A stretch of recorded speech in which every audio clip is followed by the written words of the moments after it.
Hospital Onam ഫംഗ്ഷൻ്റെ ഫോട്ടോസും വീഡിയോസും കണ്ടപ്പം തൊട്ട് എൻ്റെ അടുത്ത് ഒരുപാട് പേര് ചോദിക്കുന്നുണ്ട് അത് എവിടെ നിന്നാണ് വാങ്ങിയത് തയ്പ്പിച്ചതെന്നൊക്കെ.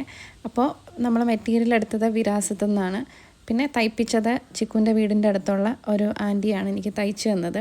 അതിൻ്റെ ഡിസൈനൊക്കെ ഞാൻ ChatGPT കൊടുത്ത് ചെയ്യിപ്പിച്ചെടുത്തതായിരുന്നു. ഇങ്ങനെയായിരുന്നു ഫാബ്രിക്ക്. അപ്പോൾ ഞാൻ പിൻട്രസ്റ്റിൽ നോക്കി ഇങ്ങനെ ഒരു മോഡൽ കണ്ടുപിടിച്ചതിന് ശേഷം ChatGPT കൊടുത്തിട്ട് ഏകദേശം ഒരു മോഡൽ റെഡി. പിന്നെ ChatGPT എൻ്റെ ഫോട്ടോ കൊടുത്തൊന്ന് ട്രയൽ ചെയ്ത് നോക്കിയപ്പം അതും എനിക്ക് നന്നായിട്ട് ഇഷ്ടപ്പെട്ടിട്ടുണ്ടായിരുന്നു. അങ്ങനെ നമ്മൾ കൺഫേം ആക്കി ഇങ്ങനെ തന്നെ മതി എന്നുള്ളത്.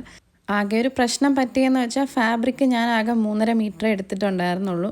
ഒരു 4-4.5 മീറ്റർ വേണമായിരുന്നു, എന്നാലേ ഒരു കറക്റ്റ് ബോക്സ് പ്ലീറ്റ് നമുക്ക് ചെയ്യാൻ പറ്റുള്ളൂ. പക്ഷെ എന്നാലും എനിക്കിഷ്ടപ്പെട്ടു. അയൺ ചെയ്തപ്പോൾ ഞാൻ ഫ്രണ്ടിൽ കറക്റ്റ് ബോക്സ് പ്ലീറ്റ് വരണ പോലെയും ബാക്കിൽ കുറച്ചിങ്ങനെ ഫ്ലെയർ ആയിട്ട് നിൽക്കുന്ന പോലെയും വെച്ചിട്ടങ്ങ് അയൺ ചെയ്തു. അപ്പോൾ ഫ്രണ്ട് കറക്റ്റായിട്ട് വന്നു.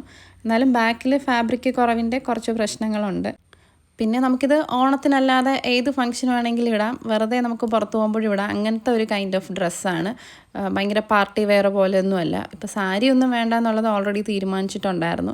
പിന്നെ ഇയറിങ്ങിന് കുറച്ചൊരു ഓണം വൈബ് കിട്ടാൻ വേണ്ടി ഒരു ഹാങ്ങിങ് ആയിട്ടുള്ള ജുംക്കയാണ് എടുത്തിട്ടുള്ളത്. നമുക്കത് വെസ്റ്റേൺ രീതിയിൽ വെയർ ചെയ്യണമെങ്കിൽ ചെറിയ സ്റ്റഡോ അങ്ങനെ എന്തെങ്കിലും വേണമെങ്കിൽ യൂസ് ചെയ്യാം. അപ്പോൾ ഇതാണ് നമ്മുടെ മൊത്തത്തിലുള്ള ഔട്ട്ഫിറ്റിൻ്റെ ഫൈനൽ ലുക്ക് എന്ന് പറയുന്നത്. നിങ്ങൾ ഓൾറെഡി വീഡിയോസൊക്കെ കണ്ടിട്ടുണ്ടാവും. ഡ്രസ്സ് മൊത്തത്തിൽ കംഫർട്ടബിൾ ആയിരുന്നു. പിന്നെ കാണാനും നല്ല രസമായിരുന്നു. ഫോട്ടോസിലൊക്കെ നല്ല രസമായിരുന്നു. നിങ്ങൾക്ക് ഇഷ്ടപ്പെട്ടു എന്ന് വിചാരിക്കുന്നു. താങ്ക്